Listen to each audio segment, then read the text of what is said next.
અજ્ઞાનતાનો એક પરાકાષ્ઠા કે સ્થિતિ અજાણતા થઈ જાય છે. જેમ કે મકર સંક્રાંતિ છે, તો એક જ દિવસમાં બધાને પુણ્ય કમાવાની ઈચ્છા હોય છે, હે ને? બધાને એક જ દિવસમાં લાડવા, લાપસી, ગોળ બધું જ ખવડાવવું હોય છે, અને પાછું પોતાના હાથથી જ ખવડાવવું હોય છે. એટલે હું આપના માધ્યમથી બધાને એક વિનંતી કરીશ કે બિલકુલ મકર સંક્રાંતિમાં સરસ રીતે દાન થવું જોઈએ. પણ અજાણતા આપણે ગાયોને એક સાથે બધું ખવડાવી દઈએ છીએ, તો ગાયની પાચનની પ્રક્રિયા અલગ છે.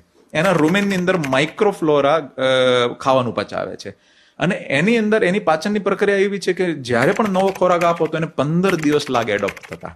અચ્છા. હવે અચાનક કાર્બોહાઈડ્રેટ અચાનક ખૂબ પેટમાં જતું રહ્યું તો એના માઇક્રોબ્સ પચાવવા માટે તૈયાર નથી, તો એ ડિસ્ટર્બ થશે, એને આફરો આવશે, અને કેટલી મોટી સંખ્યામાં મૃત્યુ પણ થતા હોય છે. એટલે અજાણતા પુણ્ય કરતા કરતા પાપ થઈ જાય. એટલે અમે મકર સંક્રાંતિ માટે વિશેષ આપના માધ્યમથી બધાને વિનંતી કરીએ છીએ કે ગૌશાળા જે પણ રાખે અને જે લોકોને દાન પુણ્ય કરવું હોય તો જ્ઞાનથી ઉપર આવજો. શું કરવાનું કે ભાઈ ત્યાં જઈને છે ને એમ કહેવાનું કે એક સાથે ગોળ નહીં ખવડાવી, આપણે મહિનાનો એક સાથે ગોળ આપી દઈએ, થોડો થોડો કરીને ખવડાવજો.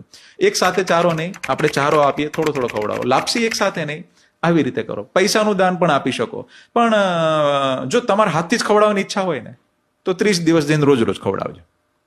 આપના માધ્યમથી એક બીજી વાત કહીશ બધા ગૌપાલકોને બધા શહેરવાસીઓને કે કોઈ પણ ચારો કે દાણ પણ ચેન્જ કરવું હોય ને તો પણ 15 દિવસ લાગે છે. આજે 5% બદલવાનું, પછી 5%, પછી 5%, 10 થી 15 દિવસમાં જે એડોપ્ટ થાય એ સારું પરિણામ હોય છે. ઘણી વખત શહેરોની ગાયો અચાનક બહાર કોઈ એક જગ્યાએ જાય ને એને મૃત્યુ થાય.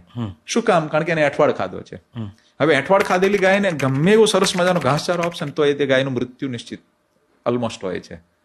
કેમ કે એનું રૂમેન અઠવાડ માટે એ સેટલ થઈ ગયું હોય છે. તો એને ધીરે ધીરે પેલા અઠવાડમાંથી પાકેલું ભોજન દેવું પડશે.